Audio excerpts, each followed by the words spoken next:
so nice if those of you who are sitting so far back will come at least halfway.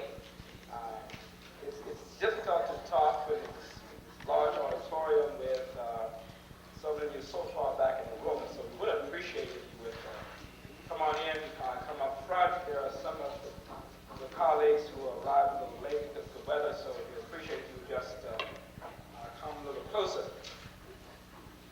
As you know, that there has been a lot of discussion in this state, this city, and the nation as it relates to Afrocentricity, Afrocentric instruction, multicultural curriculum, and curriculum of inclusion. And that we have just last year approved a new core curriculum that positioned the institution to move in a much more concerted and focused direction as it relates to liberal arts studies. And we thought it would be appropriate for the faculty here at Medgar Evers College to discuss the whole notion of Afrocentricity,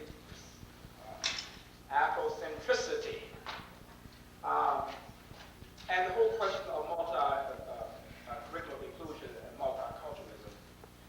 It seemed to me that we've had a lot of discussions often in our conference rooms and offices and other places, but never as a part of a scholarly discussion about what is it that Medgar Evers College ought to embrace as an educational philosophy. One of the things that we want to impress upon you that this is not a political exercise. We are looking for truth, scholarship, and we're not necessarily looking for the politically correct truth, but that which is truth, based upon scholarship. So that we are pleased to have our colleagues to make presentations, and I would ask Dr. Elizabeth Nunez-Harrell consented to be the moderator, so I asked if she would come forward to begin the panel discussion. And once we have finished the panel discussion, we will open it up for discussion among our colleagues here in the auditorium. Dr. Harrell.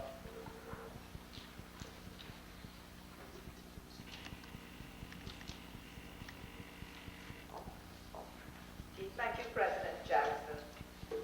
The title of this panel discussion is At the Crossroads, Afrocentricity or Not.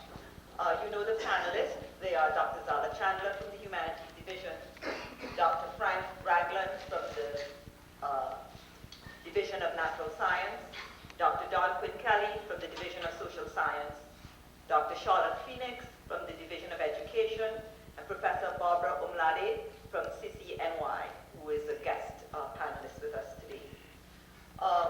Much of this panel discussion has come about as a result of the new thrust we are making with the core curriculum, where we are attempting to balance that curriculum for race, gender, and ethnicity. As we gather together to discuss what we will have in this panel, we were trying to reach more or less some agreement as to what we meant by Afrocentricity. And I think that this definition of this term will probably be one of the more interesting outcomes we will get from this discussion. We have decided that each panelist will have 7 minutes to make his or her presentation. At the end of that presentation, we will then open up the floor for questions. We will begin with Dr. Zala Chandler.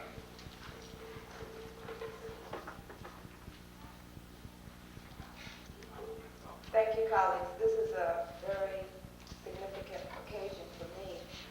One, because I think it is important for those of us at Medgar Evers College to begin discussing various issues and programs and various scholarship that we are engaged in. And I thank the President for an opportunity for us to engage in this discussion.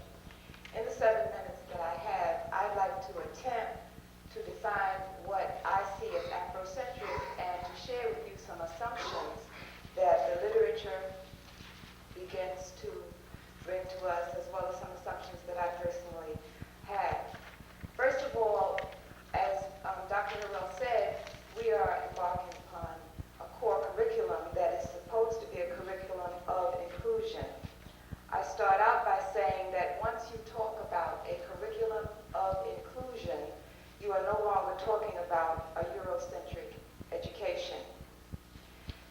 assumptions that we must make here. When we say Eurocentric education, we must understand that the body of knowledge that gets taught in the university begins with a European perspective.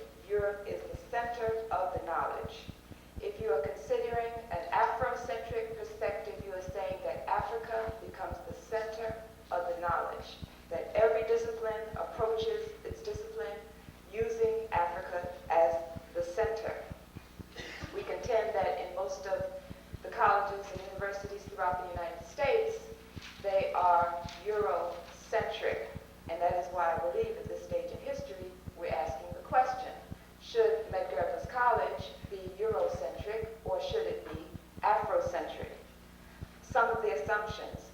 First of all, we have to agree that there are possibly two or more worldviews, that there is an African worldview and there is a European worldview. I contend that there is such a thing as an African worldview. Second of all, we have to assume that Afrocentric worldview will be inclusive. The Eurocentric worldview has been exclusive, and that is why we are bothering to have this discussion today. That is why throughout the core meetings we've been trying to decide what should our curriculum look like. When I say the Afrocentric worldview would be inclusive, African people, and I mentioned to someone the other day when we were having a discussion about this forum, tend to be a people who open arms and invite everyone to come in and sit at the table. Someone commented on the side and said yes, and that is why we're in the position we're in. Eurocentric tends to impose the values of Europe, the thinking of Europe, in fact, the culture of Europe on other people. A third assumption I would like to make is that there are some fundamental differences between the two worldviews. Fundamental differences. There are differences in terms of the values held. There are differences in terms of how one knows what one knows. And there are differences in terms of the logic, how one organizes what one knows. I will come back to these differences and give some examples in terms of how that gets played out in a minute. A fourth assumption that I am making is that the European-centered or Eurocentric system of education has failed to move the African community from a position of oppression and dependency to a position of self-determination. It has failed, and I would take it further to say not only has the Eurocentric education model failed to move the African community, I would say that the Eurocentric model has failed to move the world community forward in any other areas except technology. It is this education that has brought forth bombs that can destroy people, kill people, while leaving buildings still standing.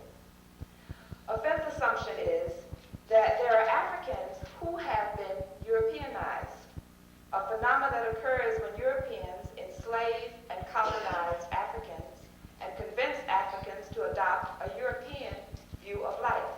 Frantz Fanon talks about this in Black Skin, White Mass.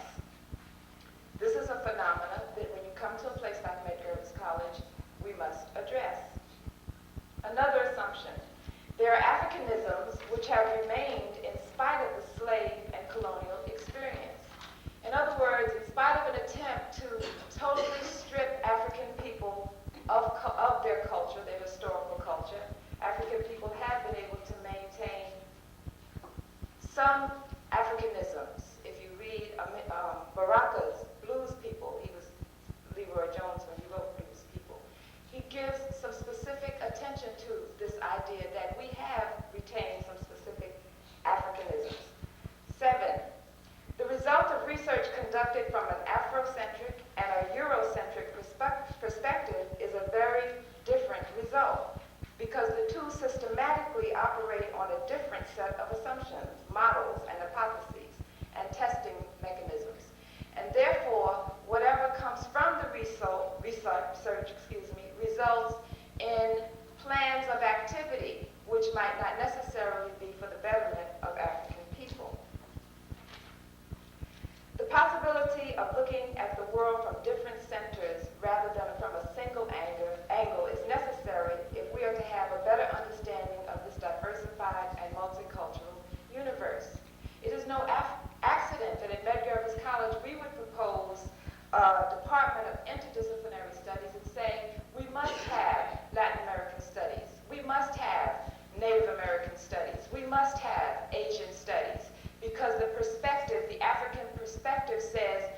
must embrace all of these cultures if we are to move together in a world that will not be destructive of human potential. Afrocentricity expresses the need to change from a cultural aggression that only sees one culture as having given us anything worth discussing in terms of civilization, to the realization that all peoples of this world have made historic contributions which must be acknowledged. Why must Medgar Evers adopt an Afrocentric curriculum? The question almost becomes, why not, as opposed to why must we? If we look at any of the statistics in the newspapers today about the failures of the educational system, if we look at the statistics in terms of what is happening to the human potential, then we know right away that we must embark on something that is diametrically different from what we have right now. I just want to end with a half a second saying that it's important as we talk about the possibility of having an African-centered education that we continue to say again and again and again that an African-centered education does not mean you don't study Hamlet, does not mean you don't study Shakespeare. It means your starting point is the contributions that African people have made worldwide, and then of course we must embrace the contributions that have made by other cultures as well.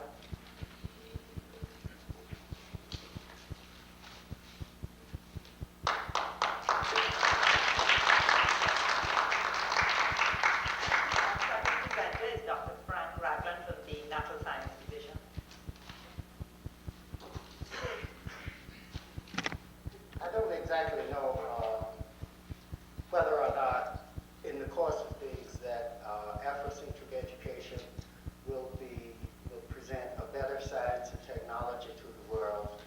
But I do hope that it will present a science and technology that has more Black participation in the scientific enterprise and product.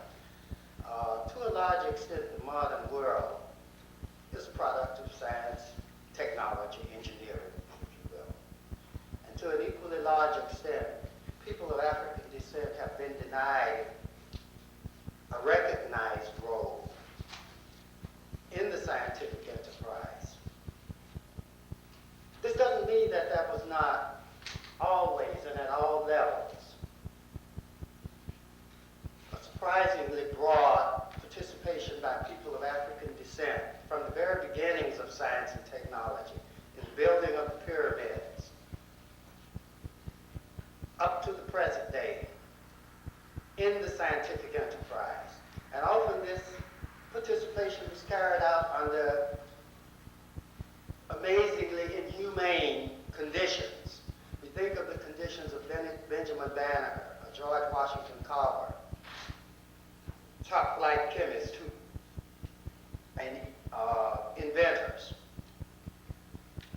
This was done under very difficult circumstances. Yet it was done. Now, exactly why the role of African peoples have been denied, ignored, or disparaged is something that an Afrocentric education here at Medgar Evers, as with its Black sister colleges throughout the country, can and must address. It does not mean that we will try to do something silly like Stalin in the 1930s and 40s and 50s tried to institute what he called Soviet biology. I don't think science works that way.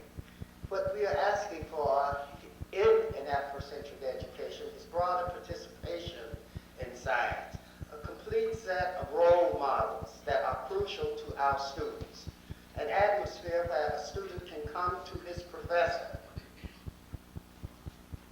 and ask to be shown how to do a trigonometric equation or how to apply the systems of linear equations to wind and water problems. This is at the fundamental level, and not feel intimidated that I'll be thought stupid or ignorant or incompetent. When we have this kind of participation,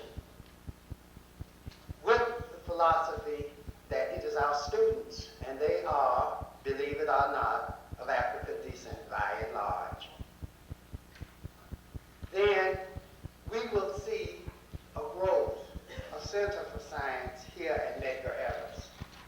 We cannot do this if we insist that the only thing is important is the equation itself and not the student who is receiving the information that the equation conveys.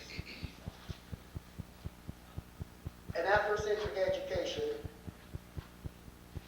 means including people with an Afrocentric notion of science and technological education, not only at the podium as the teacher, but in the student's chair, in the student's position. Once we have included these things, I think we can see a better, broader, more active participation in science by the students of this college and by African peoples throughout this country and indeed across the world. This is my particular view. It is essentially one where we must provide not only the students, but the role models. And unfortunately, until it's addressed at both ends, I don't see much success for the Afrocentric notion of education and science.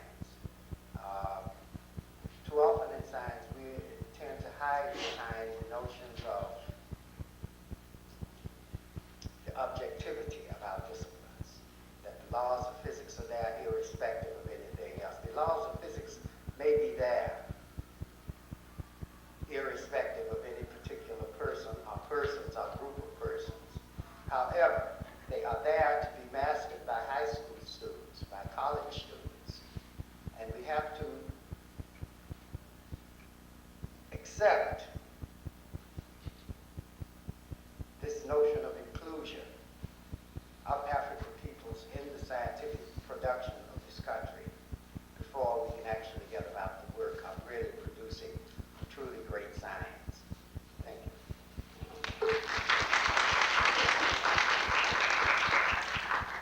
Thank you, Dr. Radwell.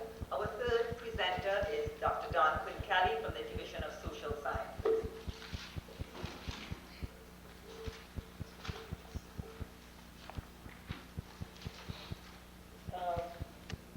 To speak quickly, because we were scheduled to have more time than we've been given since we started.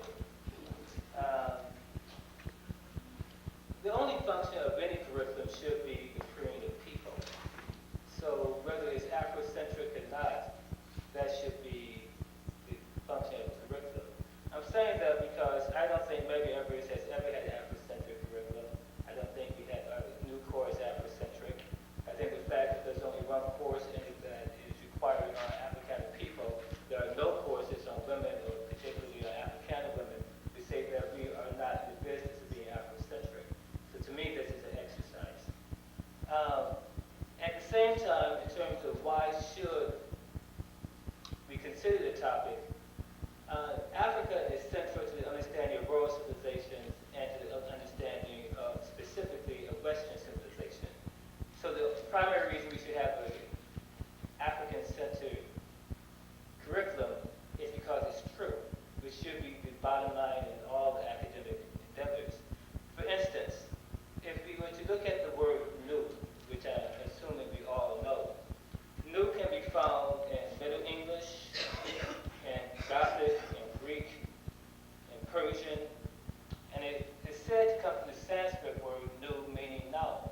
But you see, dictionaries lie because they're racist, because the Sanskrit civilization doesn't begin until 1200 BC, and in fact, those dictionaries go back to Sanskrit, but the Sanskrit is a linguistic understanding of a civilization coming out of Africa, which existed for maybe 3,000 years before this one.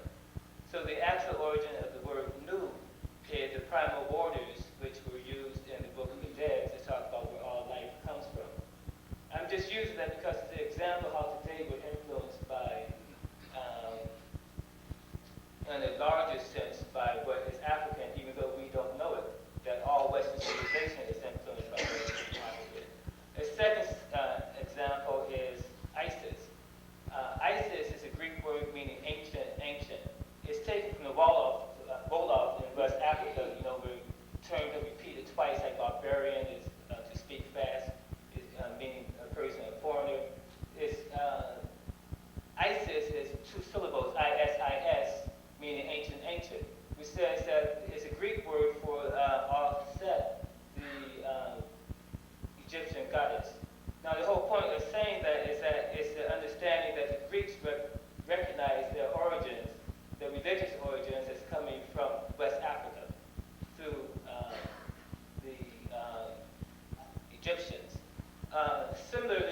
look at the city of Paris, which was founded by Celtic followers of Isis, Paris means house of Isis.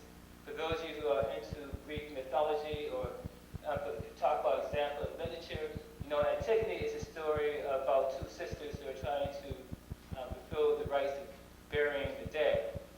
It deals with, in Greek mythology, Athena steps in and says, no, it's okay not to fulfill the tradition. Athena was supposedly born of the head of Isis in a place called Libya. Libya at that time would be the entire continent of Africa. So Athena was an African goddess according to the Greeks. The other aspect of that is that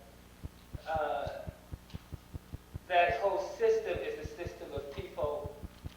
Two women take the dead through the afterlife to resurrection. They go through a place called Rasta, like in Rastafari. You know, and just show you how things which people frequently reject go back thousands of years.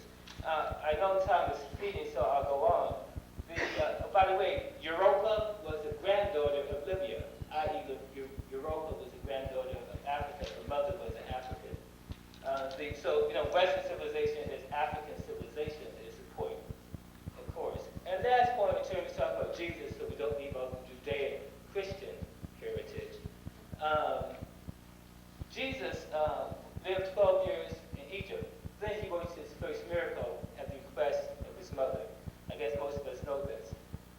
When he died, one of the interesting aspects about his death, I'm sure most of you know the 22nd Psalm, or at least know the first two lines of it, the first line of it. My God, why have thou forsaken me? We all know that, right? Well, that in the time of the Romans, who were popular, you know, in terms of rule at the time of Jesus, as you all know, had popular ISIS worshippers at that point in time. The 22nd Psalm in popular culture is called the Doe of the Dawn. Doe being the enlightenment from Buddha, and the dawn being Isis. So, in that sense, Jesus' last prayer is a prayer to Isis, which would make sense if you recognize that his symbolism came out of Egypt, that he was raised in Egypt, and that his ministry reflected somewhat who he was as a human being. Also recognizing that the symbols of enlightenment under Buddha, the lotus, the cow, and the sacred things of Buddhism and Hinduism, also are the symbols of Isis and Hathor, or the other principle of the goddess. Now, all this is just to say briefly that when you look at Western civilization and Europa civilization, it is African in its basis. It is African in its value system.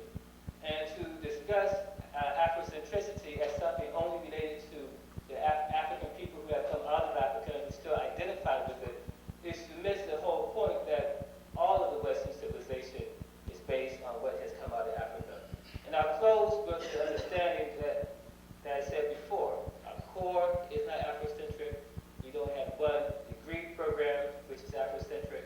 And even though this may be an interesting exercise, unless people are actually going to leave here and change their courses, and unless we are going to change the core, unless we are going to include gender as a requirement of the core, we're really not talking about being Afrocentric.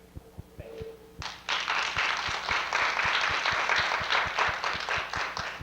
Our fourth speaker is Dr. Charlotte Phoenix from the Division of Education.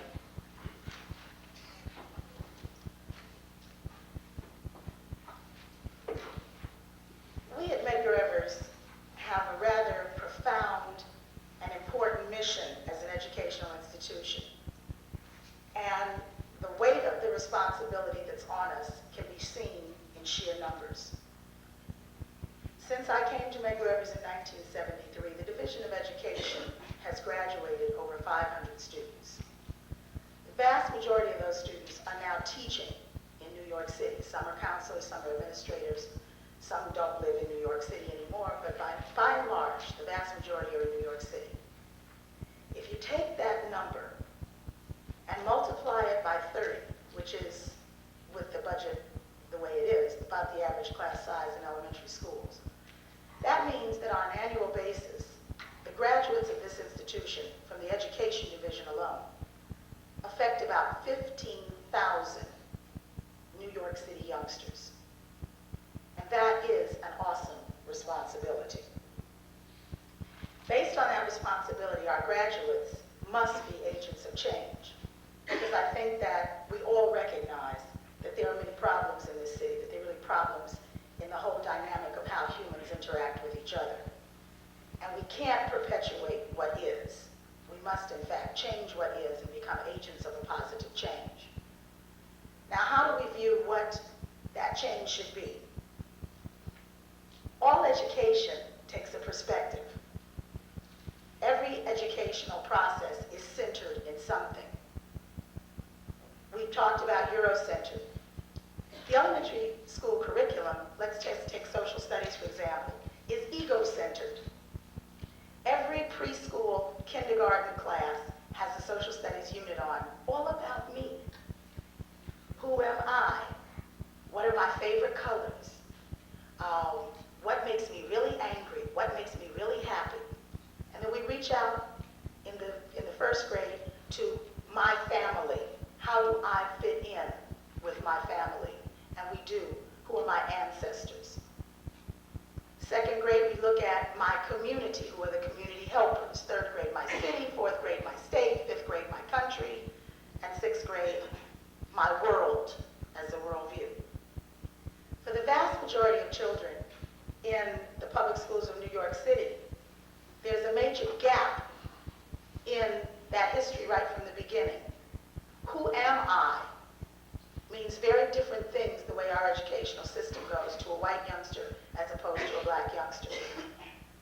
When we talk about who's in the books, what everything is about, there's a continuity, a history, a perspective that allows some children to reach back, and my ancestors are not just those people living in my house, but my ancestors go back in some instances 3,000, 4,000, 5,000 years.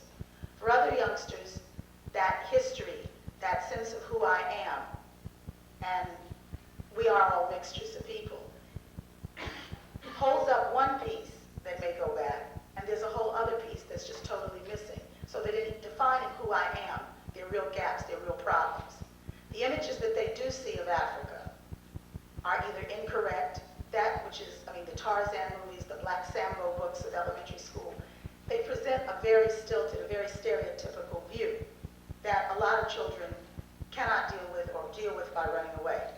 So when I say agents of change, I mean that we have to begin to change the system.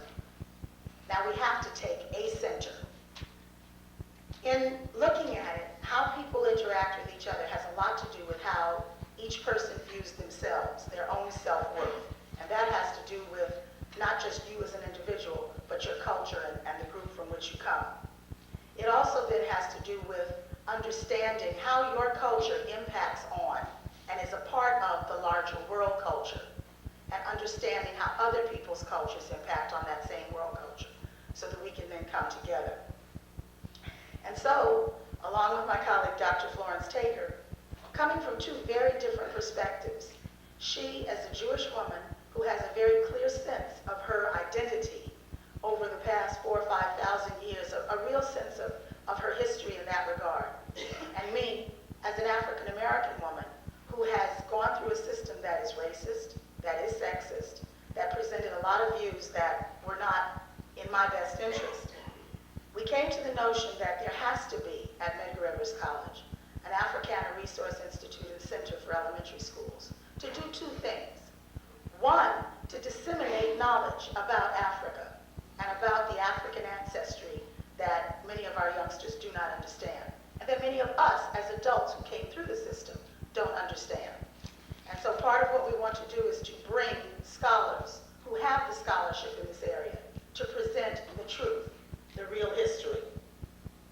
The second phase of it is to bring in people who can translate that scholarship into viable curricula for elementary school children, so that the knowledge itself is here, but so that it's imparted in a realistic way to children at the very beginning, so that they grow up knowing the truth.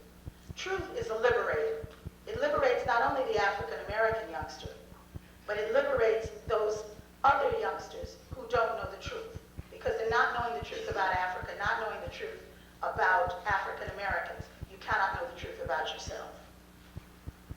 And so the goal is for better understanding, of the understanding that comes from knowing oneself and the understanding that comes from seeing how what has happened in Africa has not only impacted African Americans, but how the knowledge, the culture, the heritage that was there was then changed through the forced migration of African peoples to the Americas, and what the impact has been on the interaction of those cultures, the culture from Africa, the cultures that were met here. One last piece, how do we do this? There's certain truths that we know as educators. We know that students learn best when they're self-motivated learners. And what makes students self-motivated? Students, for one thing, and you know that I speak from an area from math and from testing, evaluation, and education. Students have to see that mathematics, for example, is a universal language. We say that, but at the same token, we hear the research in education ask, well, why don't blacks do better in math? Why don't blacks do better in science? There's an assumption, there's a perspective there that as a group we're not doing it. But math is a universal language because literally every culture of the world has contributed to the knowledge, the theorems, the laws that we teach there. Our students have to know that if they're going to feel confident and able to succeed in that area. Secondly, students have to see the relevance of any curricula to their, I know they're telling me it's about over, okay. We have to see the relevance of it to our lifestyles. How does that translate? And in order to do that, in addition to whatever perspective we take, we have to deal with the race, the gender, the ethnicity, the culture, and the class of the people that we're teaching. Because how knowledge that we gain is translated into our lives is very much a process of all of those. So whether it's introducing new courses, whether it's changing the courses that we now have, it's actually all of it. But we know that it has to be changed. I don't presume to tell my scholars how to change everything in your areas, but I do presume to say we have to be the change. We are the institution that can make a difference in this society. Thank you. I really want to thank the panelists for keeping to that 7 minutes. Our final panelist is Professor Barbara Umlati. Good morning, or good afternoon. I have, since I'm not on the faculty, I have some other kinds of things to talk about. Especially in my capacity as a person who has done a great deal of training or working with faculty to re-examine their curriculum, to make changes in how they teach. And I want to start with several sets of assumptions that I think will bear some light on trying to decide here what should happen at Medgar College about the teaching of a curricula that assumes an African worldview. The first assumption is that we're a very privileged group of African American intellectuals and professionals, and we're in a power struggle with a more privileged group of European intellectuals and professionals for real control of the knowledge base. Whether we call it Afrocentric, multicultural, how we want to control it, and we want to control it particularly in its relationship to African American people and students. And our students come to college to me for 3 reasons. They want to obtain status, resources, and some making sense of the world. And making sense of the world and knowledge itself may not be that important as the first reason for coming. Getting that teacher's degree so that they can go out and teach in the public schools so to earn more money for their students, for their family, is a big goal of their coming to college. The second assumption I make is that we're also those African intellectuals and professionals, etc., who excel in acquiring a Western or Eurocentric worldview. We were the best students from those places that gave us those European world, those who weren't that good dropped out.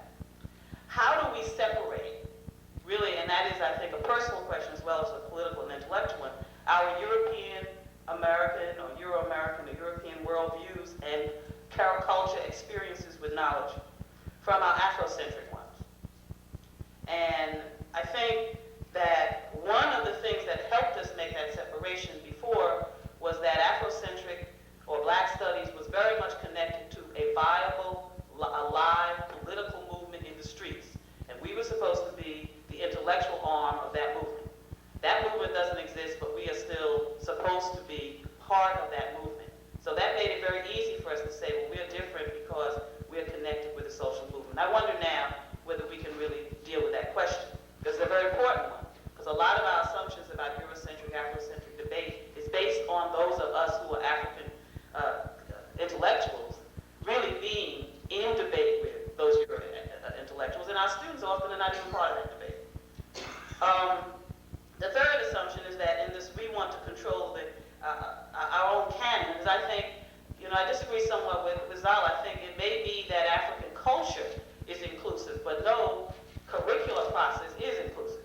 The whole idea of taking out of knowledge some piece of it and teaching it means that you have excluded some other things.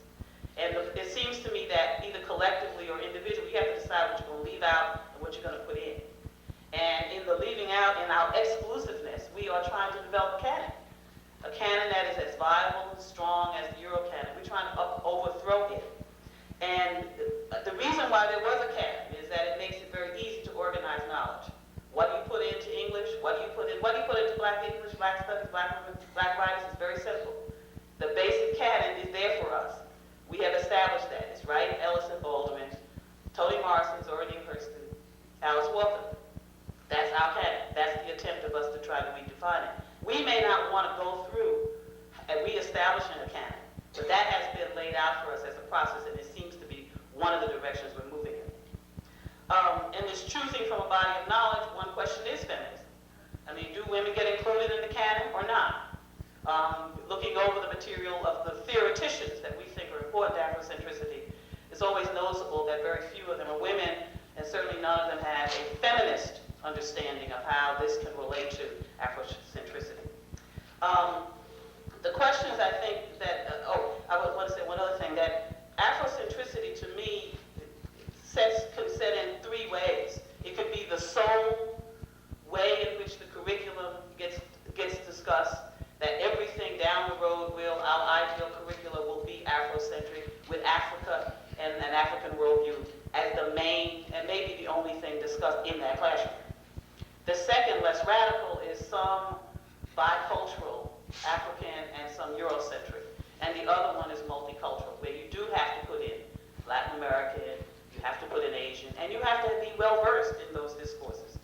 And one of the choices is not simply political, which one would we like to have, but it's also who can teach it. Not only who defines it, but who can teach this stuff.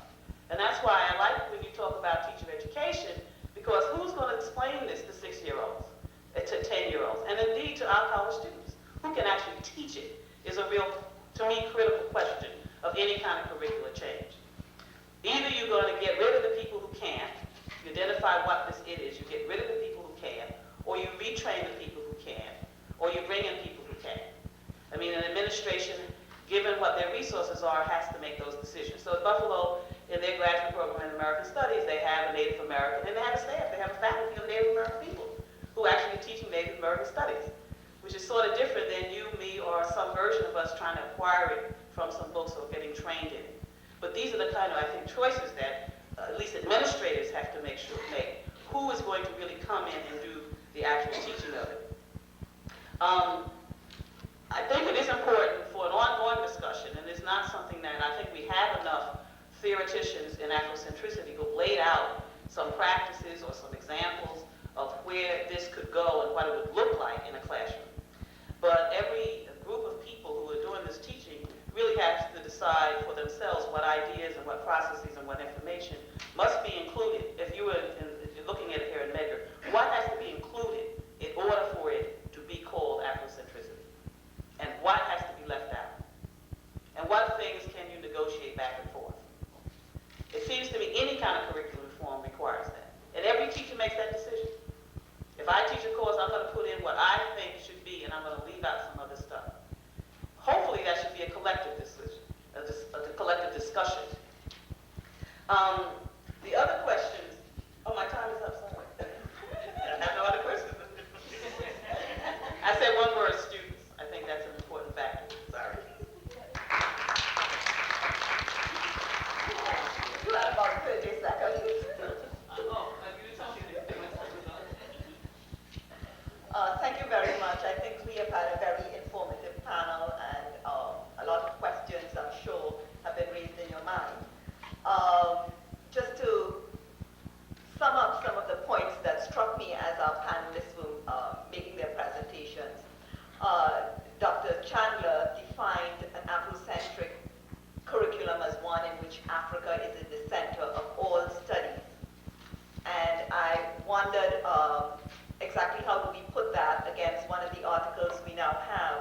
begins with, and I think he keeps us honest really, by asking us to, actually not asking us, but saying outrightly that our core curriculum is not Afrocentric. And maybe we'd want to hear a little more on his views as to why it is not Afrocentric. But I was particularly impressed with his point that an Afrocentric curriculum is necessary because it is true, in that it presents the truth, suggesting, of course, that what we have in a Eurocentric curriculum is distortions of the truth. Dr. Phoenix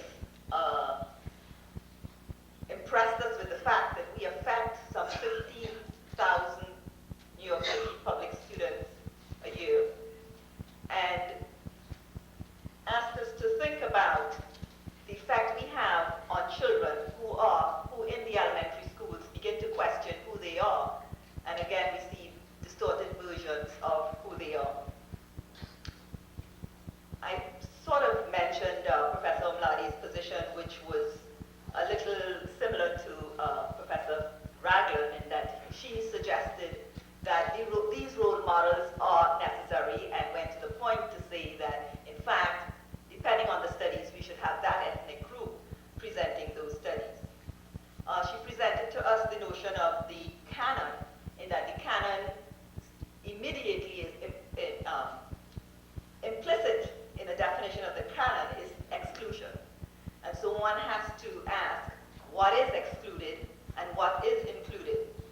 And just to add my 2 cents on that, I think that one of the problems with the canon that we have is that we just immediately think that the canon is not to be questioned. So that when we are presented with the canon, we never question the works of those people who are presented in the canon. And perhaps that is what we need to also revise. We have to begin to question the canon. I think we have approximately, let's see, it is 12 o'clock? 1 o'clock, yes. He's given me a clock that I have to use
please make your intro to the question as brief as possible. If you're making a statement, let's say about a minute to make your statement.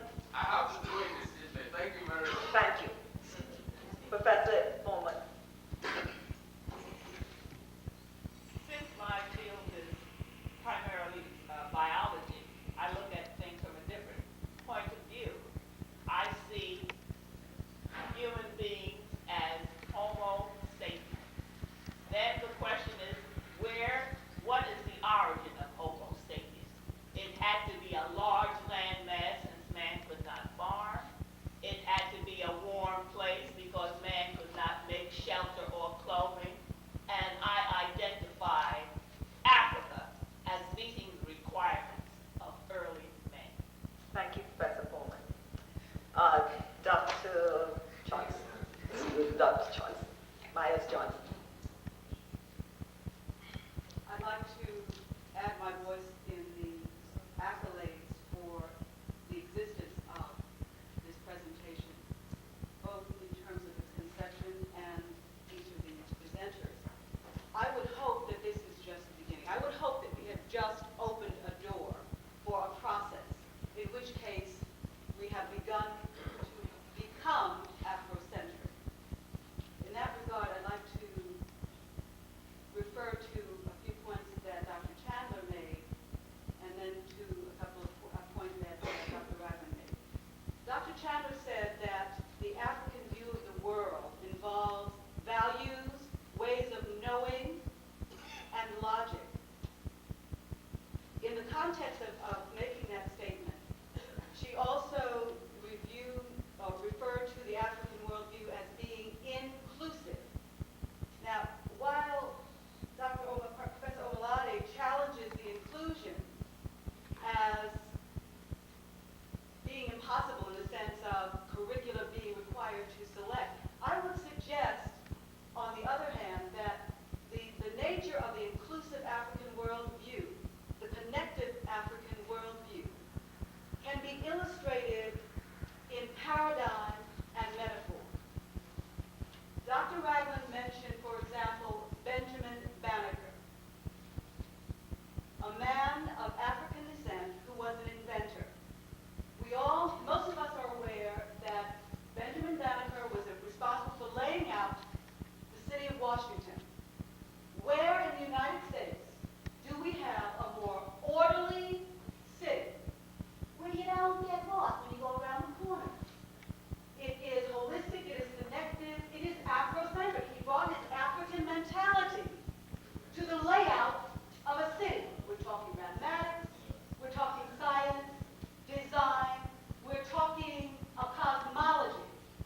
If we start with an inclusive paradigm that is like that circle of the city of Washington, what would we include? Maybe paradigms which illustrate such that the specifics are illuminated through a metaphor, or through metaphors, through the selective focus on metaphors that help us understand larger pieces of information, larger systems of information. That's a concept. That's a model which is inclusive, so that when you become exclusive, it does not do damage. It allows the learner to include selectively and incorporate. Thank you very much, Dr. Sheila Myers Johnson. Anyone of the panelists want to respond to that? Yes. You know, when I learned that Beethoven was black with African ancestry, I started learning other things. I started realizing, I said one day, well, what didn't white people steal?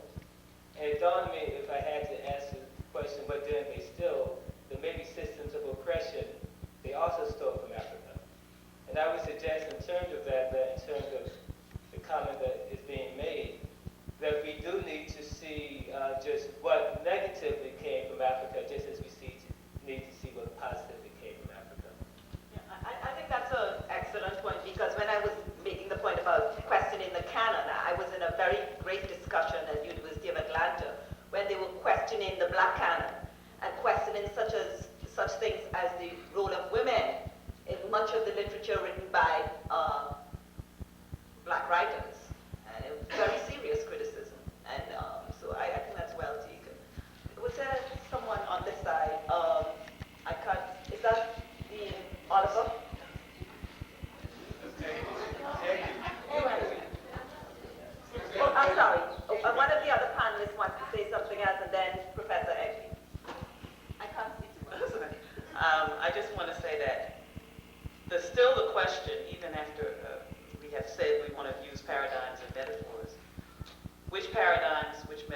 models, who selects them, who defines what a paradigm is, who defines what a metaphor is, how does that get translated from me, the instructor, to the student? I still think the question of choosing and the question of what you leave out is central to whatever it is that we want to embark on. If we decide paradigm's fine, Washington may not be the best one, let me just say that little one, because I always get the one. But you understand what I'm saying? That you really got to think through, on a different level, to me, these questions. Still, who decides? How do you decide as a faculty person, as an instructor, as a teacher, as a scholar, what your definitions are, and what things do you leave out? What things do you include? And how do you question it?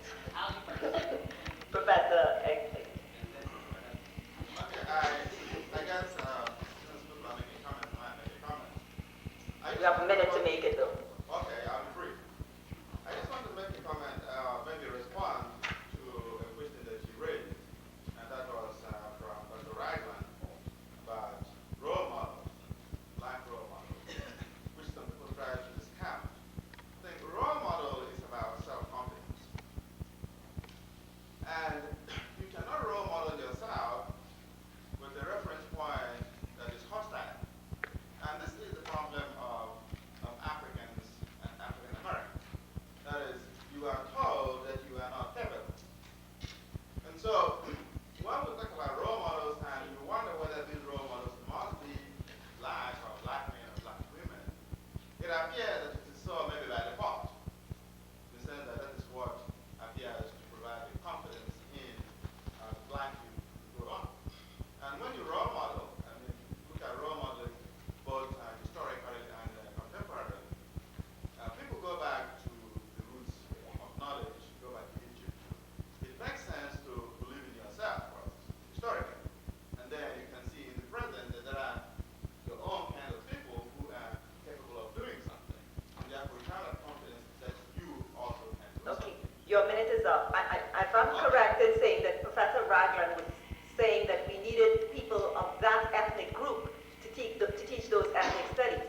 I just wanted him to know he's put me out of a job because I teach Shakespeare and Chaucer, and I definitely don't look like either one of them, either by sex or ethnic group. Dr. Chandler wanted to speak.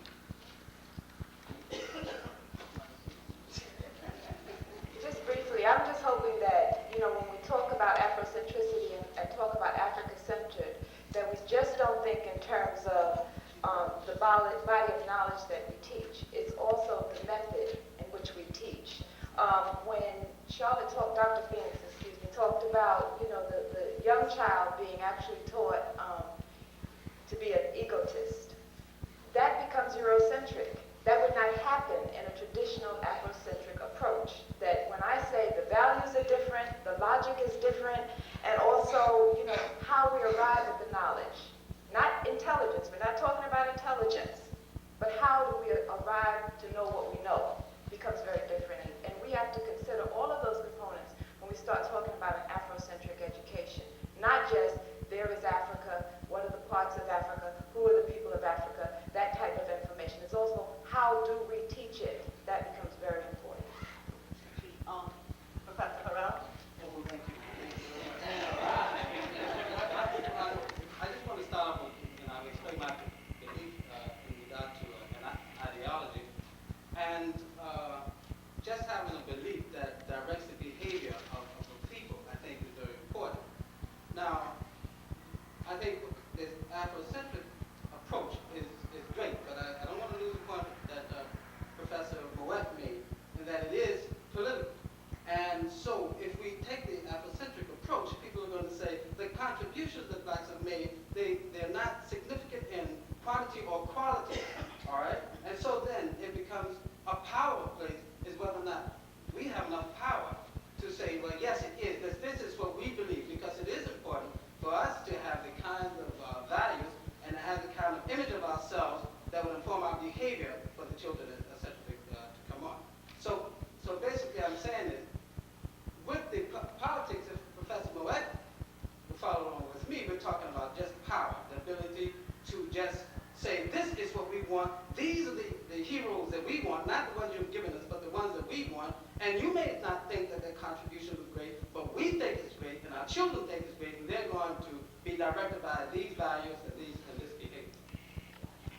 Thank you very much. Responding to that.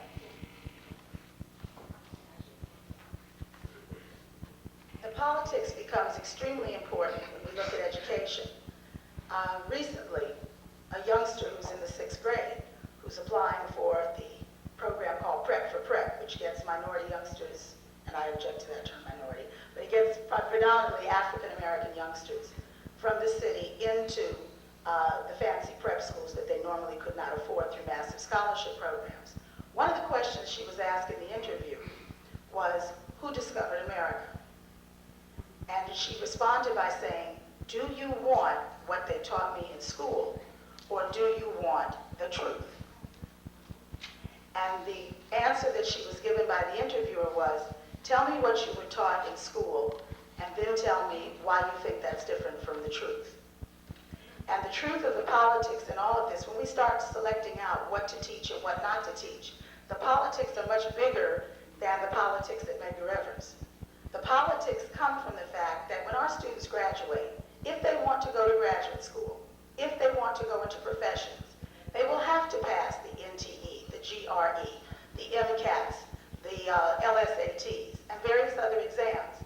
The politics begin with what are they tested on, what answers are they expected to give. Now, I maintain that we can teach them that and teach them about themselves at the same time. But it will mean that we will have to make some choices. And that's what I meant when I said, I'm not prepared to do that today. That is a lengthy discussion. But we have to, in incorporating politics, look at the real politics of what is going to confront our graduates when they go out there. Thank you. We have 3 more minutes if we are going to finish at 1:20. We're going to go to 1:30? Yes. Yes. I will reserve my own comments about the topic and just talk about the information. I think that if you have the interest and the interest and have the interest, perhaps the very next Slavery and Faculty Colloquium should continue with this discussion, because I think it's very, very important that we address some of the issues implied in Dr. Kelly's comments as to whether we are serious about this, and if so, how do we do it? If you look at our current code, there's not gender, nothing around centricity, and so on and so forth. And this is something that we have to decide collectively. By that I mean that the debate has started. Hopefully, once we inform ourselves as to what we mean by Afrocentricity, then we have to move to the next stage, which is how do we then incorporate our collective understanding into our curriculum to reflect what we collectively feel should be the case, so that perhaps instead of the business skills as the next topic, perhaps we have to share that, and the next one will be on the Afrocentricity. Thank you. Dr. Kelly? To follow up on what Charlotte said, the reason the core is not Afrocentric is precisely because of the power debates and the question of what people must have when they leave here. Personally, I don't think that's good enough. I don't think it's good enough because when I first started teaching some 19 years ago, I remember being told that when the doors close, you teach what you want to teach. So there's nothing to stop anyone from here from being Afrocentric if they choose. I just don't believe that people will choose. How many people can stand up right now and say that the curriculum are Afrocentric? So independent talks about someone outside. What about the whole question of what people do inside? And that's why I raised it that way in terms of talking about power, because it is a question of what you choose to do. The second point, I'd like to comment on something that was said. You made the point that, well, how can you teach Shakespeare, etc.? No, I didn't question it. I'm talking about how you raised the point. The whole point of my presentation was that if you want to understand Antigone,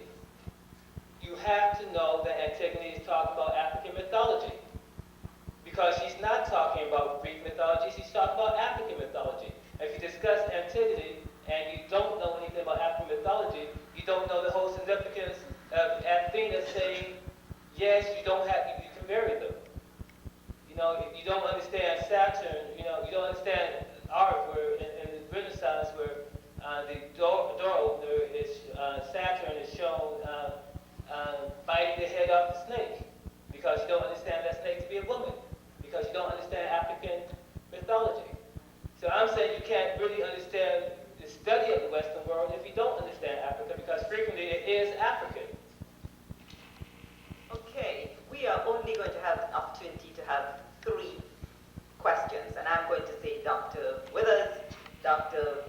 Zambrana, and Dr. Likonevsky. I'm very sorry about the rest.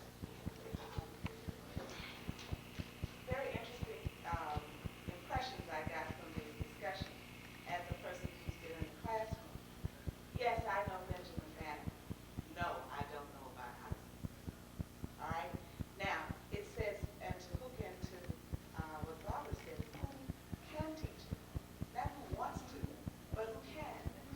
And it would seem to me that the problem for us who have in our traditional education been taught in Eurocentric tradition, the issue is how do we go beyond our education and expand our base of understanding to include the Afrocentric approach.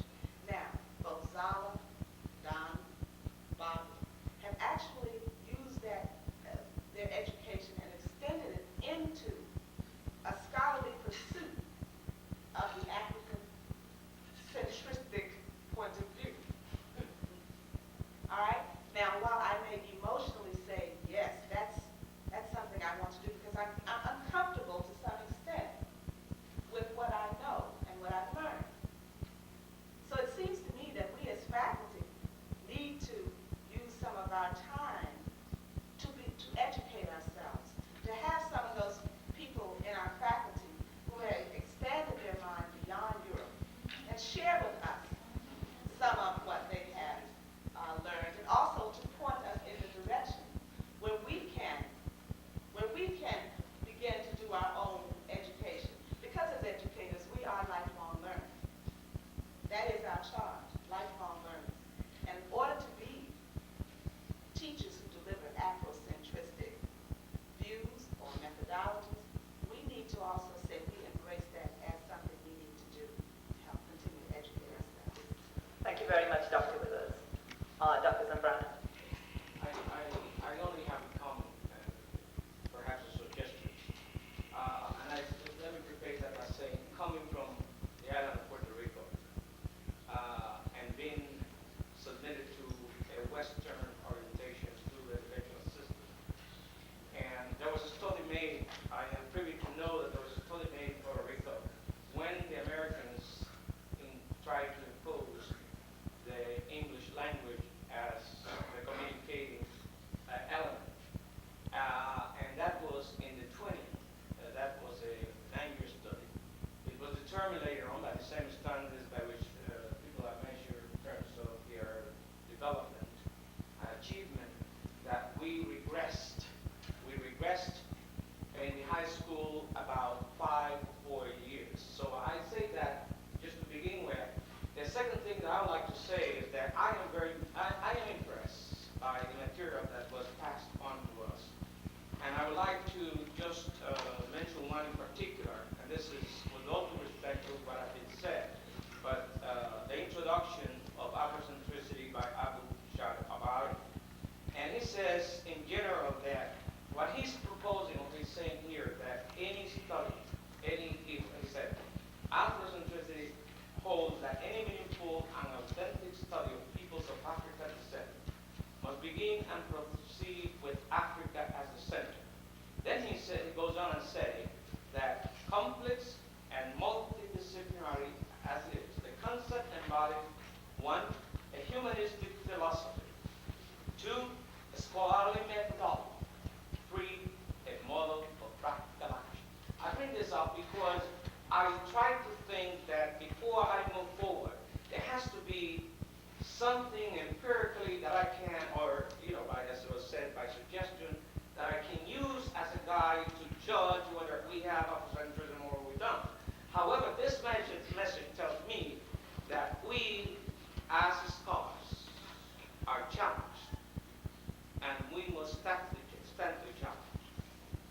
In doing that, then the other thing I would like to say is... You're exceeding your minute, though. It's just we cannot expect our students to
Thank you very much, Dr. Nicolescu. I want to thank our panelists for making this excellent presentation. And from my part, to leave you with two ideas that I hear from here. And one is to reaffirm that what we are seeking is liberation. And two, what we are seeking is the truth. And I think that those two notions were there in the presentations that we heard today. Thank you. Let us give our panel and our moderator a hand.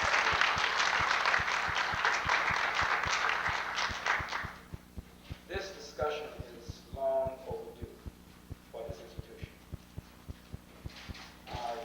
Dr. Kelly raised the question as to whether or not we were serious. Yes, I am. And we are going to continue this discussion until we develop a sense of what we are to be as an academic institution. I have said repeatedly that there are no limitations to be imposed upon us, but those that we impose upon ourselves. And all of us have something to contribute in making this a great institution. And Dr. Novosik has indicated that at the next meeting we had planned to have the basic skills. I'm almost afraid to wait that long. Let me tell you why, because it's too important for us to have 3 weeks, and in fact we'll be going on vacation and come back. I would like for the faculty to come back together on Monday of next week to continue this discussion. Now, why is this so important? We are going to implement a core curriculum in the fall. And we are asking faculty members to come together and look at your course outline, the syllabi, and to talk about what is it that we want to teach? What is that body of knowledge, that canon, that we're going to include and that we're going to exclude? And I don't want to come back in September and we say we're not ready. Dr. Harrell called a meeting of the core curriculum, the group that to work on implementation, and Berkeley showed up. Now, we have to be about the business of moving from where we are to the point which we ought to be. And one of the interesting, I'll kind of conclude a couple of points. An example of a student that spoke to me about, let me share with you, a student was taking economics. And we were talking about supply side economics. And we were then talking about trickle down theory. So the student said, well, in my life, it makes no sense. In my community, it makes no sense. Because there's no supply side. Now, it is important to teach the concept. But the next point is, and how do you help that student translate that into what it is he's about, his own life experiences?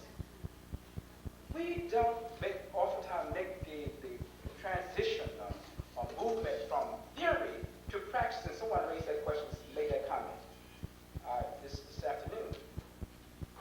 That is important. Otherwise, how do we build a healthier community?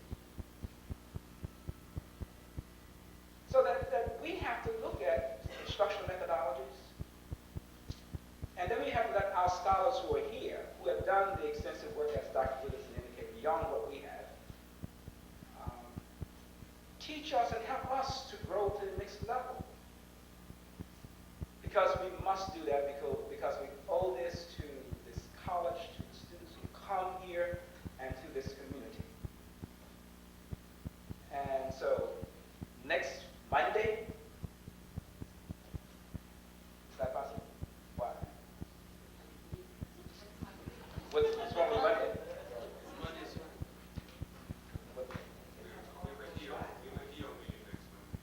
Can we move that HEO meeting, sir?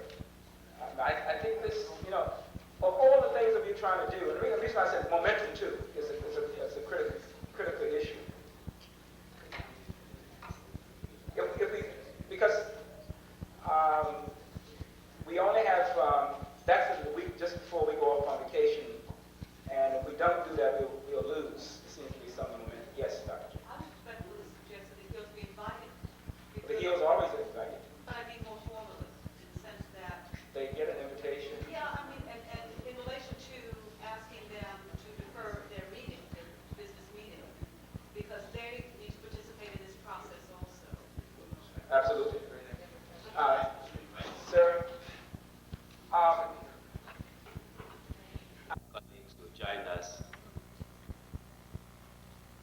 mentioned earlier on to one of the colleagues here that what happened.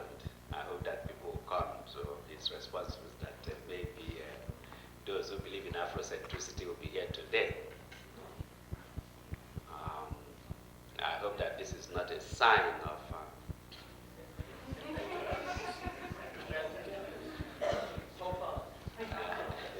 and as I did say to Dr. Duncan Kelly actually that we hate to preach to the converted.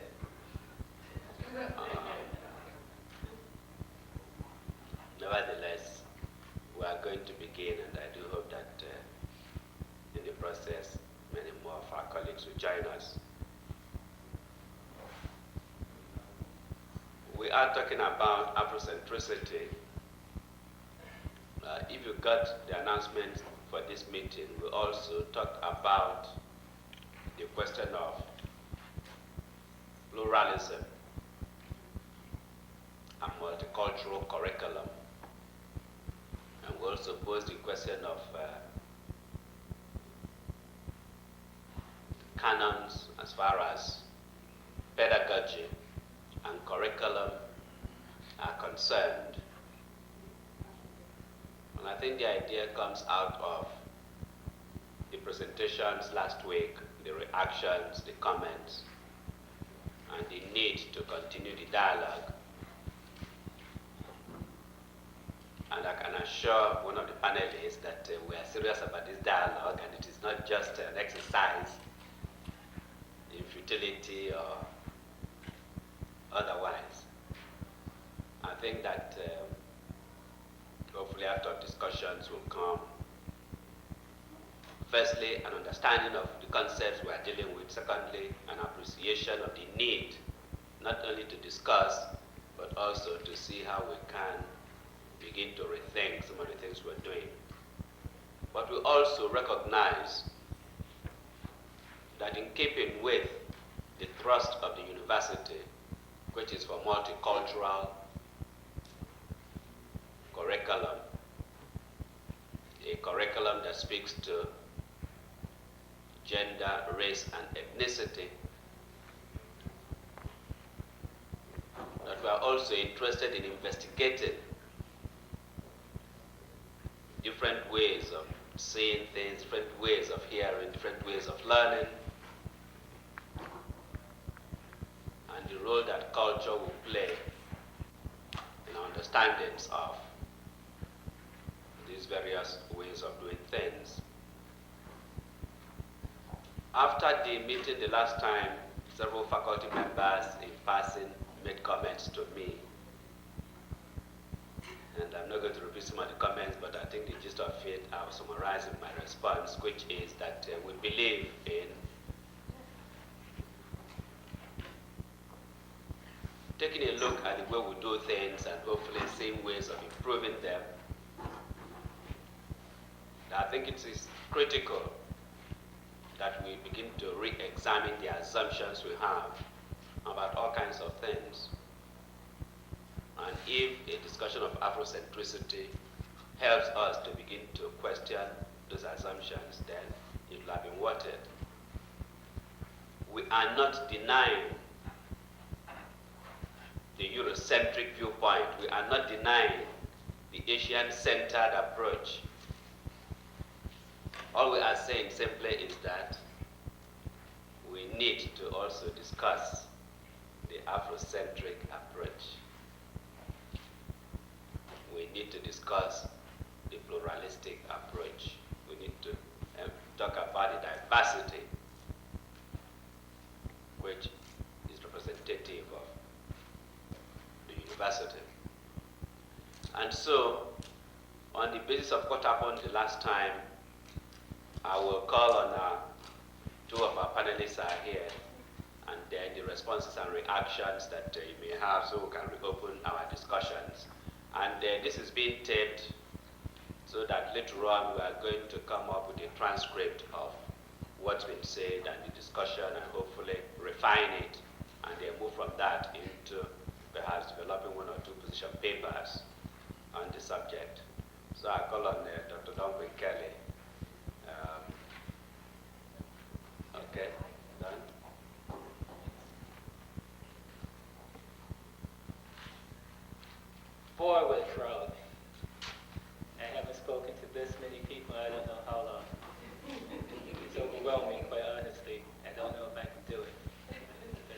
try and we'll persevere nonetheless. I want to pick up on something Suzanne Harnick-Gillespie said at the last meeting. But before I do, I'd just like to go back to something. I'm really kind of sorry that Charlotte Thomas Phoenix isn't here to tell us what education is going to be doing, but maybe she'll be here before we leave.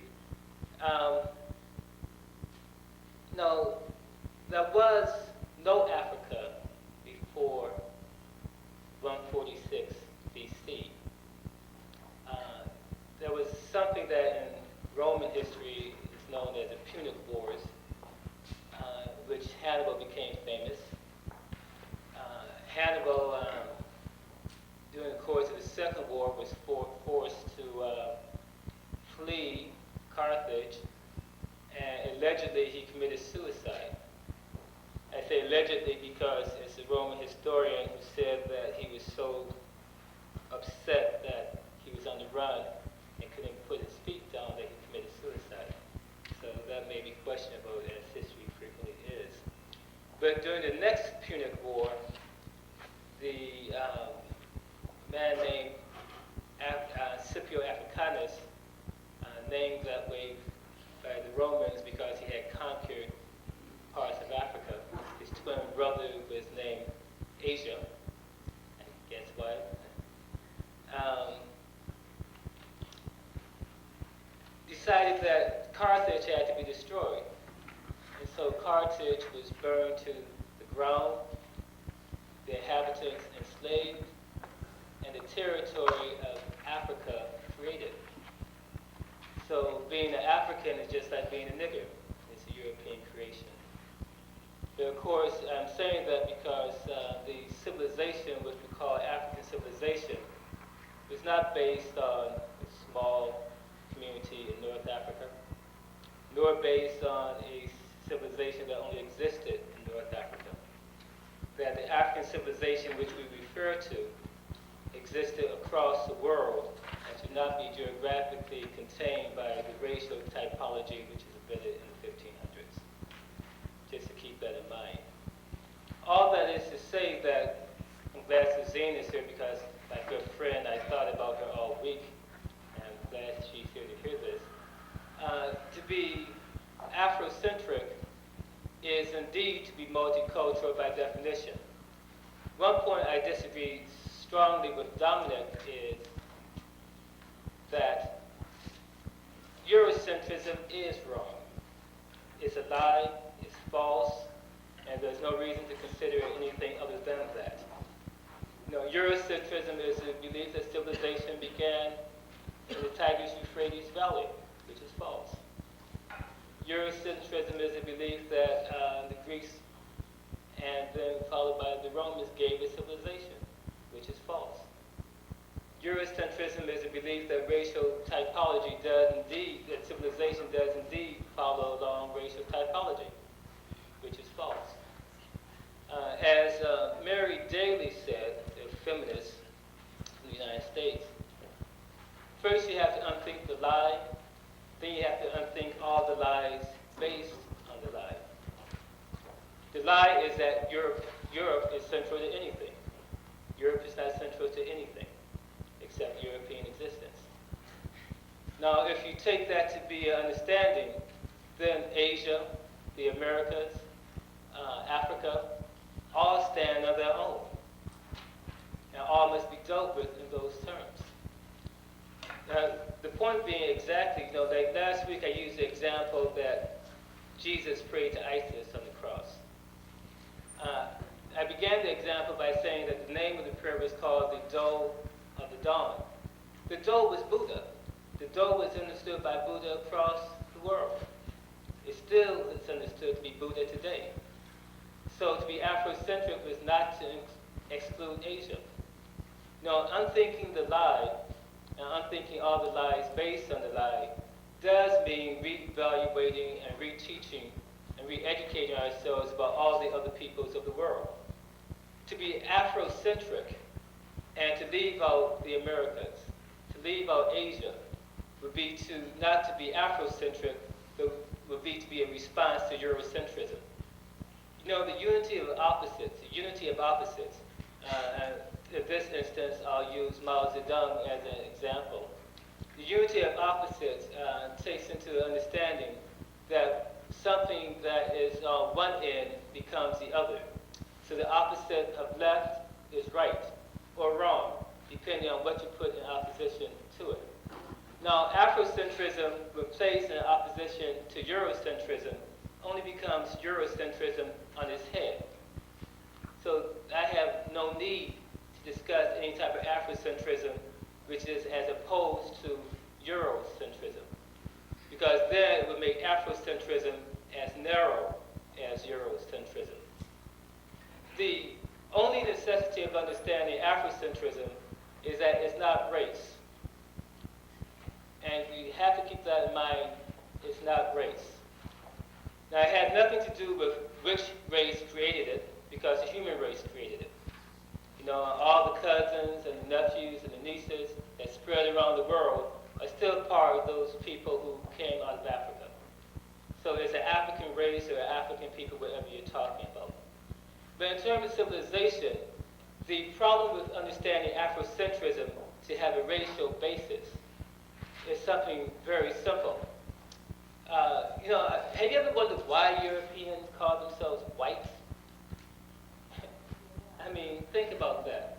I have no understanding exactly, but it seems to me that if you look at the Hindu understanding, was white is equal to Om and the supreme. If you look into African thinking, we talked about the Egyptians, where white is the color of the sun and identify with the sun. White is not a racial identity in antiquity. It's a spiritual identity. So why Europeans become white is something to be thought about. It's an appropriation. It's an accident. But the point I'm making is that it's a racial identity. You know, Europeans came up with 4 races. They called them based on the continent. Okay. Now, Dominic has told me to stop, so let me just make this point very clear.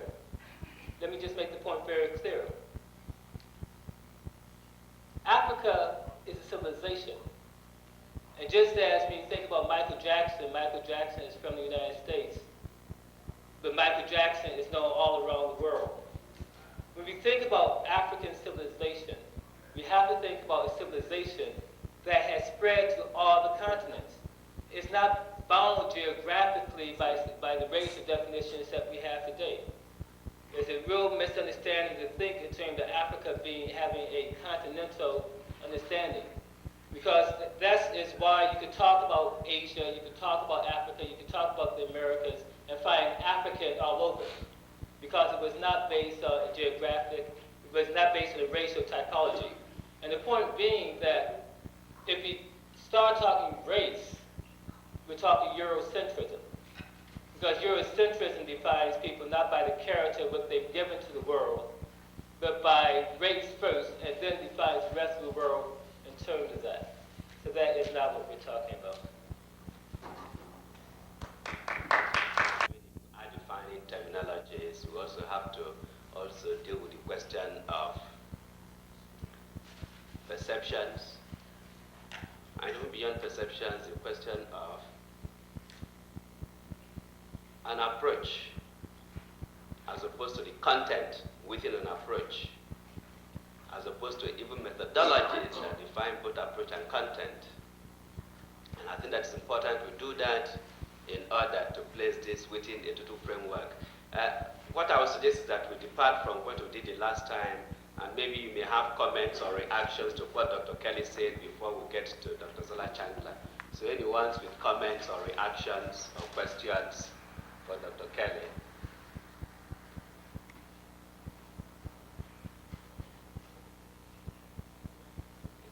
It was very, very good, obviously, and everyone accepts what you've said. An issue has been raised, which I think we need to look at very critically, which is the issue of, according to Dr. Kelly, that Eurocentrism implies falsehood, because Afrocentrism as an idea looks at the whole of humanity from the point of view of the effects that Africa, as the cradle of civilization, has had on all of humanity, including what we call Eurocentrism in its positive version. By that I mean the version that is not a lie. And I think that's a very strong statement, if I'm paraphrasing some of what Dr. Kelly has said correctly. When we speak about teaching, curriculum, the question becomes, how do we integrate this type of thinking into curriculum, into teaching? My own interest is firstly dealing with the assumptions I have about who I am, about who the students I'm teaching are, about my surroundings before I even get to the question of whether I can translate this then into actual practice, i.e. in terms of teaching.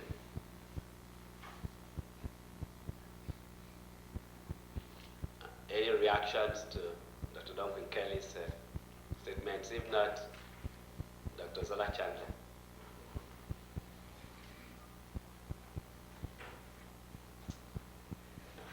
I told Dr. Kelly that he could have taken some of my time. I think the history lesson is very important for us. A few weeks ago, as many of you must know, Duncan Kelly teaches world civilization. And in some of our exchanges, he was showing me some of the pictures that he was passing out to students, some pictures of ancient civilizations. And he showed me a picture of Buddha with dreadlocks. Now, most people that see hair like mine or hair like Dr. Kelly's just think in terms of Jamaica and the Rastafarian. Of course, students even ask us about that. My reality is that this is an African hairstyle, but then when he showed me Buddha with dreadlocks, then I even have to question that. In preparation for last week, I reread a book, Blues People, by Amir Baraka, whose name at that time was Leroy Jones. And in the beginning of Blues People, he asks, for me, a very significant question. He asks, when did Africans stop being African and become American Negro? When did Africans stop being Africans and become American Negro? And in this piece, he begins to make us understand that when Africans first came to this continent, they indeed still saw themselves as Africans. They saw love as African love. They saw family as African family. They saw dreams as African dreams. But then there was a process of taking away those African dreams and building something else. And he explores through the music of African people in this continent the process by which the people change and become something else other than African and become what we know as the American Negro. I think that question becomes very important for us to explore when we deal with this notion of Afrocentricity. Because even when we look at American Negro, and today we refer to ourselves as African Americans, we see that duality, that while we have accepted a large extent of European thought and action, there was this clinging to what was African thought and action. And Dr. Sheila Myers Johnson and I had some dialogue regarding this presentation. And, you know, I just want to say that I believe she's one of the people that should also be up here, because she was one of the directors of Black Studies in California when Black Studies was just beginning, and I think has some very important information to share with us. But anyway, she gave me a piece written by a man by the name of Dixon. It wasn't duplicated for you, and perhaps in the future we would all do well to read this piece by Vernon Dixon, because, you know, after exploring this piece and the other pieces that we received and some books that I have in my library, as well as some books that folks loaned me, I realized that the question still comes to us. Now, Dr. Kelly says Eurocentric is a falsehood. I don't know if I agree with that, and I think that that's, you know, why we have to have the ongoing debate. I think that in today's reality, Eurocentric is very real. The question becomes, is that the best reality for the world? And also the question is, are there two different worldviews? Do you accept the notion that there is a Eurocentric worldview and that there is an Afrocentric worldview? And if you do accept that, then what does it mean? What does the worldview mean? When I was reading Dixon, he spent a lot of time talking about the Eurocentric sense of logic versus the Afrocentric sense of logic, and he gave some very interesting points for us to examine. He talked, for example, that, you know, in the Eurocentric sense of logic, it is, you know, either this way or that way. Either this way or that way. In the Afrocentric sense of logic, it can not only be either this way or that way, but it can be both at the same time, so that a person can be ill and healthy at the same time. Now, one of the pieces that he asks us to examine, for example, he says that, you know, Eurocentric view says that it only exists if it can be measured. The Afrocentric view says that it exists even if you really can't measure it. So, if there are a group of us in a room and we're sweating and we stink up the room, when we leave the room still has a stench in it. That can be measured by our senses. We smell the stench. So therefore, though the room is empty, the stench remains. He says, let's examine a concept like laughter. If a group of us are in a room and we're all laughing, and we leave the room, does laughter remain in the room? According to the Eurocentric view, laughter does not remain in the room. The room is empty. According to the Afrocentric view, yes, laughter does remain in the room. The room remains happy for having experienced what was experienced. Now you may say, well, what's the point of that? Who cares? If you accept that kind of view, that the laughter remains in the room, and you take that on as a worldview, then your approach to teaching becomes very different. And also, that is why in the last forum I said it is important for us not to just see that to say Afrocentric means to teach Africa. To say Afrocentric means to teach the world. We have to redefine that if you say to teach the world, and I've sat on the curriculum committees, and I know that one of the concerns of faculty in the 14 weeks, you know, how do you get in everything you need to get in? And now, not only how do I need to get in everything I need to get in for the exams that my students must pass, now you're telling me to teach about women, now you're telling me to teach about black people, now you're telling me to teach about Asian people. I mean, how do I do that? 14 weeks. And I think that that has to be the ongoing discussion that all of us have, and that we have to reach a point where we're even willing to share with one another information. But I back us up to the first point. Do we each accept in Medgar College that we need a change? Do we each accept that not only in Medgar College, but in Harvard, in Yale, in Howard University, in Fisk University, et cetera, that we need a change? And I suggest that we need a change because when we look at the statistics of what's happening in our world in terms of our children, that informs me that we need a change. When human beings can develop bombs, as I mentioned the last time, that can kill people and leave buildings standing, we need a change. When we can watch on the news a child being napalmed and say, pass me the peas, please. Did you get any ice cream for dessert? We need a change. And we all know that the intellectual community of every society, every generation, every civilization, the intellectual community has been charged with coming up with the information that will inform the change. And I think that the question of Afrocentricity at this stage in history, 1991, on one hand you become insulted, 1991, and we're discussing, should we have an Afrocentric curriculum, excuse me? On the other hand, you say it's 1991, and yes, we're discussing it because it doesn't exist. But before we can talk about does it or doesn't exist is the question, do we want it to exist? And I say, if we're going to save our children, if we're going to save our community, if we're going to change the world, then we have to leave the old curriculum and come forth with the new curriculum. And I think that if we all understand what Afrocentric curriculum means, we're talking about inclusion and not exclusion. Thank you.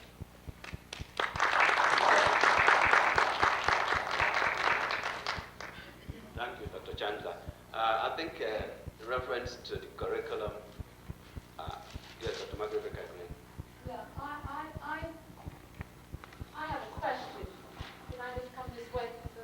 I have a question as a teacher, and I have it for Zala and for Don, because I remember what Charlotte said the last time she was here, and I'm hoping she does get back. Because she indicated to us that you begin in the kindergarten grade, and you go straight through. And she illustrated it by mentioning how the children start with 3 wishes in kindergarten. And they ask them, if you were so-and-so, what would you want? And then draw a picture of me. And in the kindergarten and pre-kindergarten, they stretch out the body on the floor on white acrylic paper, and the teacher comes around and paints the outline of the body for the child, and then tells the child to fill in the image, right? And I remember, back to the days when I used to be in early childhood, that we would do this, and the children would put in the colors, what they wanted to wear for a jacket or a skirt or shoes or whatever.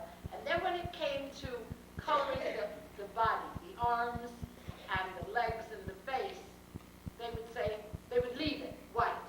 And we would say, because I was in a black community and teaching black children, we would say, well, put in your color, the color of your skin. And they would say, what color? And many children took yellow and put in the yellow, all right? And if you suggested brown, and gave them a brown crayon, just to see what they would do with it, they didn't want to put that color in. And many of them would say, that's not my color.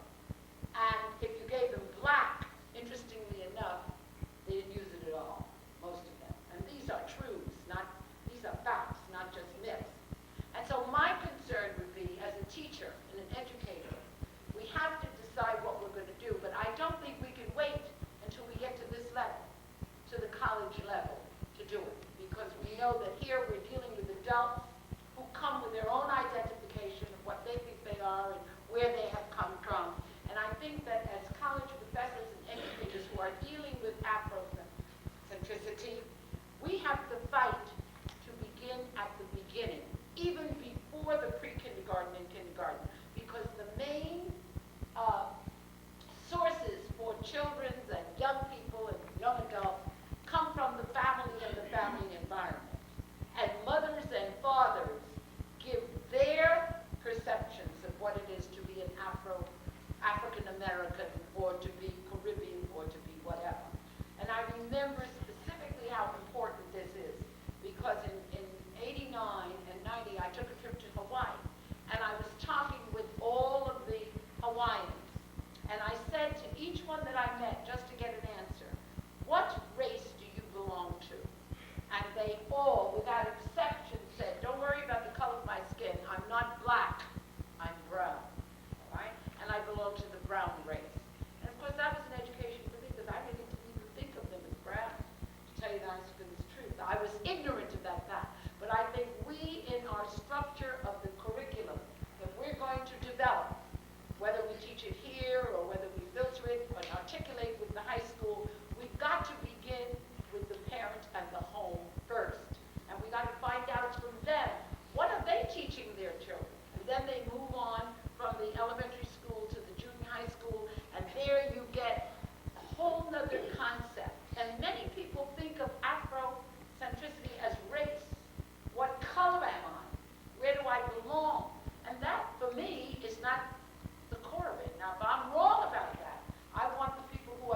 minds that we're going to capture now. Once they get to our stage, we're pretty well fixed. And if we're going to be changed, then fine. You know, or we're going to be enlightened, then fine. But we're dealing with it from the beginning. Certainly, Margaret, Dr. Baker Green, excuse me, we have to begin with the children. But then there's beginning and there's beginning. At Medgar College, we have teachers who will teach the children and work with the parents. And as adults, we aren't informed. How will we inform the children? I said to Charlotte, last time that, when she gave the example of the children, Afrocentricity says you don't start with the I, you start with the community. With what? The community. Eurocentricity says you start with the I. So therefore in kindergarten, children start with I am this and I am that and I am the other. There are certain East African languages that don't even have a word for I or me. That the I and me is part of the whole, that I don't exist without the other part. So that when we start to talk about making a change, I think we make a change when we have our students of education right here begin to look at curriculum and say, what do we mean? And changing the curriculum, again, does not mean now I say black, now I say Africa. Changing the curriculum also means changing your methodology, changing your appreciation of the people that you're working with, because you have to inform yourself that it didn't just start in the place that we've been taught that it started. Dr. Phoenix also gave the example of Christopher Columbus discovering America. How do you discover someone else's home? Can I go in your house and discover your couch? No. But yet we continue to tell the lie. And even the movie Dancing with the Wolves, I haven't seen the movie yet, right? And it's getting ready to get a lot of awards, and we appreciate the fact that the Native American community was brought into the making of the film, but they still show a Native American person scalping a person. Native Americans were taught to scalp by Europeans. So the myth continues. And I'm saying that, yes, we work with the children, but we're not with the children right now. We're with the students at Medgar College, and our students will make an impact when we change our curriculum so that they can begin to look at what's happening in elementary and the high schools.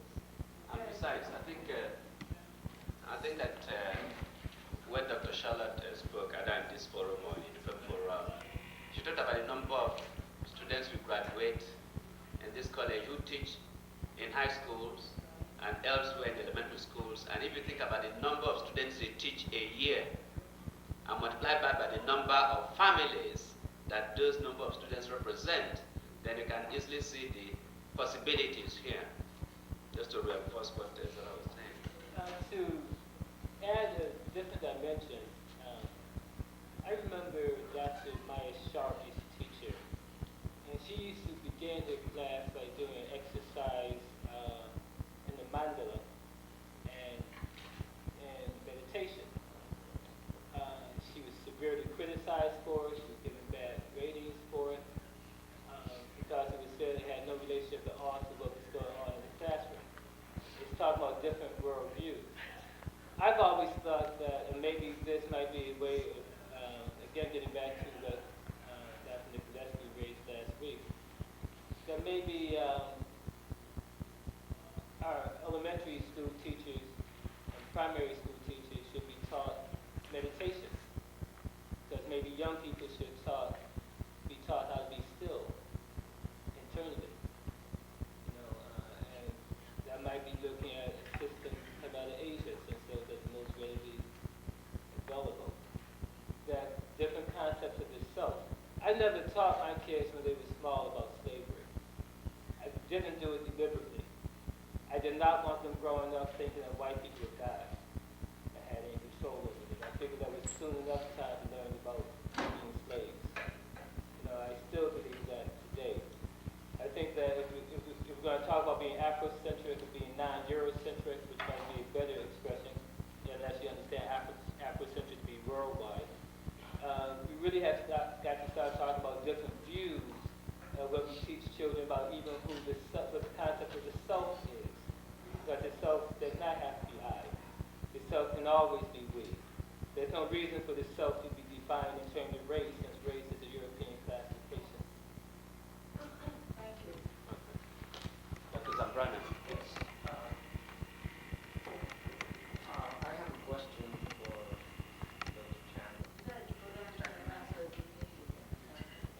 But before I pose my question, I just would like to state very briefly that I'm trying to react internally, intellectually to some of the things that I hear. And of course, the only way I know is the way I have been shaped at this age. I'm 59, going into 60. And I hear in this country, it's easy for me to speak and relate to all the questions that have been stated here back in the island of Puerto Rico, where I come from, and where I spent 27 years of my life. It's very difficult for me here because every time I ask someone, where are you, where are you from? They say, I'm Italo-American, I'm French-American. No one has related to me as white, black, or brown. Or I am Mexican. Now that's more absolute. I'm Brazilian. I'm Puerto Rican. Here I have asked some, and they tell me they're African. Some others they tell me I'm Afro-American. I'm saying this because being chair of the Social Science Division, I am privy, or at least privileged, to engage in intellectual discourse with some of my colleagues in psychology. And I'm convinced that what they tell me is that at least there is a certainty or acceptance of individuality. And that individuality begins with learning by myself. But when I hear Dr. Chandler now, and this is the question, so how do we deal with the educational psychology or psychology that goes in that direction when you're suggesting that Afrocentrism is you start from the community, from the collectivity toward the individual, rather than the other way out?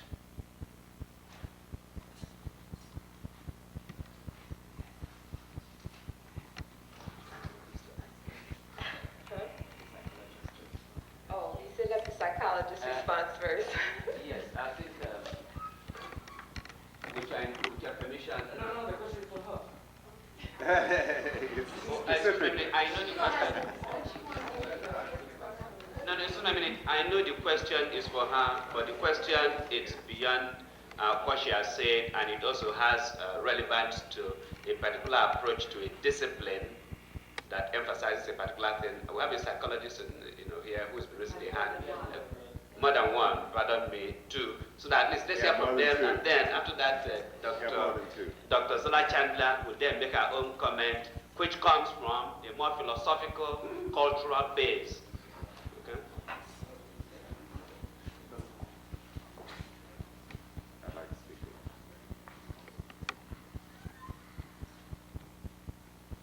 I think it's sort of interesting that the frame of reference was from psychology. Some of you may have been among those present when I presented a paper last May, I think, to some members of the faculty. And I used an example, which was also, in my mind, a sort of a metaphor to talk about an African-centered perspective and the implications for the curriculum. The metaphor that I took, or the example that I took, was from a dictionary, and I was just looking for an example to make a point, and I was gifted with a very profound example. The example was, I looked up the root word psyche in a particular dictionary, and it gave 3 definitions of psyche. The first was Psyche as the goddess who was loved by Aphrodite, and after overcoming Eros' jealousy became loved by Eros, and after overcoming Aphrodite's jealousy became known as the embodiment of soul. The second definition was the spirit as opposed to the mind, and so on. The third, and in italics, psychiatric definition was the mind in its role as organizing behavior as separate from the body and so on. My point was, by the time we reached the third and psychiatric definition, psyche had lost her soul. My point is further that in looking at the etymology for that psyche as given in that particular definition, we were drawn to psyche from the Greek meaning soul. So we keep coming back to this soul as primary reference. But then from larger references, we know that the origin of psyche was the Egyptian saku, meaning eye of illumination, generally referring to the third eye, soul, spirit, soul of being, and the like. The metaphor, I think, is useful, and it helps to point to a point that I think Don was making when he spoke to an incorrectness about Eurocentrism. Not only is it more limited in its perspective, it is, in terms of specific content, in many areas, incorrect informationally. Beyond that, if we look at Eurocentric canons, teaching processes, and also look at Afrocentric canons, teachings, philosophy, you at least have a wider array of choices.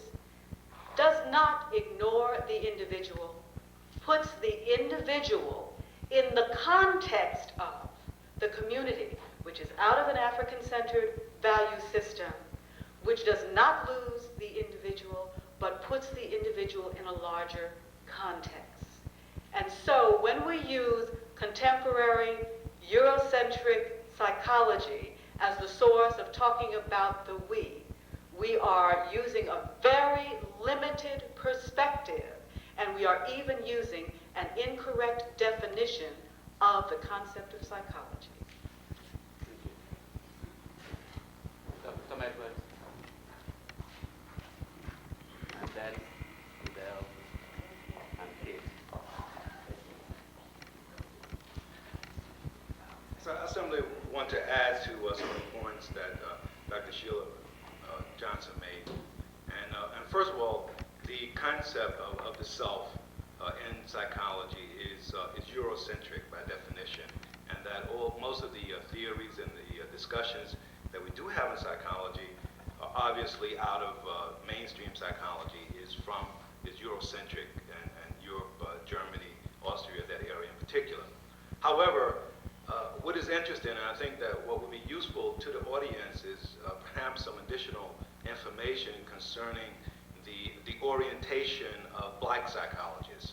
There is a separate organization, National Association of Black Psychologists, which has a national conference every year, and many persons in those presentations do in fact look at psychology from a completely different perspective other than the Eurocentric one. It is in fact the Afrocentric perspective, where there is consideration of the spiritualness within a person is part of psychology. From a Eurocentric point of view, that is not part of psychology. Likewise, the separation of the mind from the body, or the emotion from the rational, is again Eurocentric. From the Afrocentric perspective, that to feel and think is in fact synonymous. It's all part of one reality, because the self is not separated into different dimensions, but there is that wholeness, that holistic view. I'd like to just say further in terms of our discussion of Afrocentricity. It seems that there's some major points that I think we are somewhat omitting, and that is from an Afrocentric perspective, I think it's important to look at ourselves as persons in the African diaspora to see Afrocentricity. Of course, Afrocentricity relates to the motherland, but at the same time, all of us who are African, we are in fact Afrocentric in many respects. That is, if we have not crossed over to the Eurocentric view, and many of us have, may not realize it. If we were to look at just simply some aspects, such as information, such as creativity, that emanates from our community that we can see Afrocentricity. I could use the example of rap music. At first, everyone thought so negatively of it. Gradually, it's being accepted by the wider society, so everyone finds some value in it. But rap music in itself is Afrocentric. And these are youngsters who created this music who were divorced from the mainstream of society. They were not individuals who were in school and colleges who developed this. They were separated from, and as a result, they looked within themselves. And within themselves came out a new form of creativity, a new form of music that's accepted worldwide now, and it has its roots in Africa. We can look further at language that's used in the diaspora. We look at different societies where there are different dialects that are spoken, that those dialects themselves have origins of Africanness throughout them, in words, in expressions. It is all there. So basically what I'm saying is that to look at Afrocentricity, that we likewise look at Africa, but then we can look to ourselves and see a great degree of Afrocentricity, and that is what is to be used with our youngsters in school, is to look at them and let them value themselves, because there is something within themselves that's very positive, that can be used to elevate the self-concept and then enable them to learn much better, rather than, because I'm hearing Afrocentricity as is simply something that's to be approached on an intellectual basis, which means that anyone could take this perspective and begin teaching it in a curriculum. But I think it goes a bit beyond that. I think one has to look within oneself, one has to look within those individuals who are being taught Afrocentricity to get additional information how it can be taught. It's possible to eliminate racism, the whites, either adopting Afrocentric perspectives.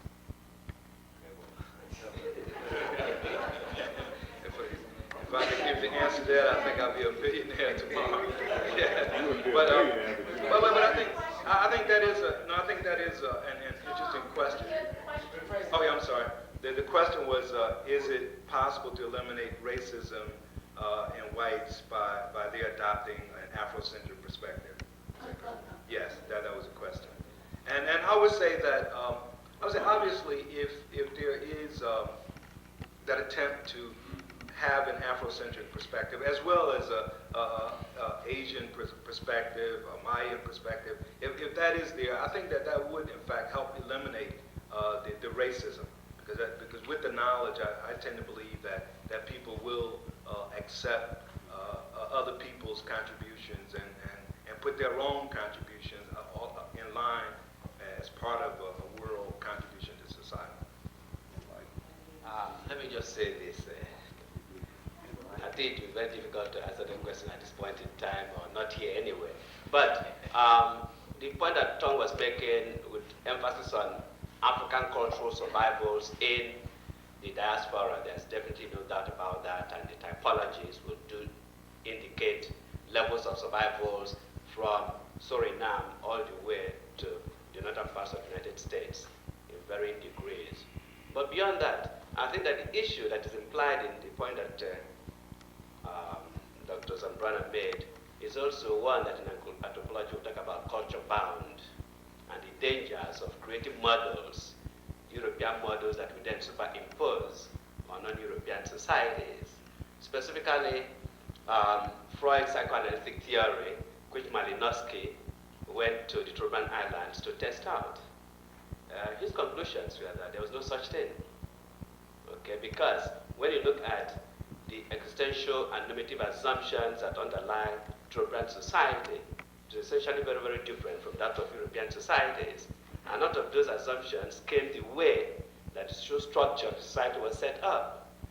And basically, because of those assumptions, what they saw as relationships within the family and beyond were essentially different. And what that is really saying is that it becomes very, very dangerous to superimpose certain models on other groups of people, because part of the problems of colonialism and imperialism, indeed, part of the problems of racism, historically speaking, has come in part from the arguments that have been made over time that because certain cultures did not fit particular molds already tested out elsewhere, they were by definition then either primitive, unsophisticated, or whatever the case might be. Dr. Delry Hunter had it.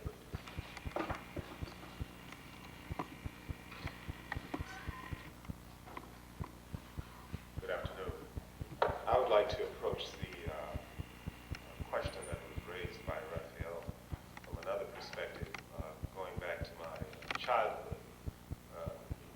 As some of you know, I grew up in a segregated environment in Texas, and we had our own educational process that we went through.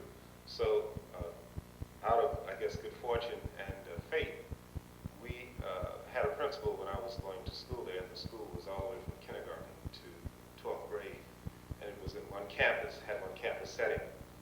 The principal there was a Garveyite who had a strong practice of Booker T. Washington in him, and the training that he had allowed him to teach us a lot of things that we did not know we were learning, did not seem to have any significance at the time. And in regard to the question Raphael raised, I remember the way he dealt with collectivity was very simple. If one member of the group committed a crime, the whole group paid for it. The other way he did it was every week we had what was called I can't remember, an activity at 10 o'clock in the morning, whereby we would first sing, lift every voice and sing. Then we would have all kinds of activities where students were allowed to project themselves. The other thing was we were required to participate in collective activity like the band, the choral, football, basketball. So the school was small enough and large enough to allow all of those things to go on, but for individuality to be expressed. And out of that, we usually sent something like 70 to 80% of the graduates to college. And it was really something that I didn't pay any attention to it until it was much later, in life when I was trying to do some projects. And that came to mind. So it has to be done, I think, as a collective. Another example would be this weekend. When they had the Writers' Conference, one of the things I would hope we can eventually do is we treat Black aesthetic or African American or whichever way we want to call it, aesthetic as a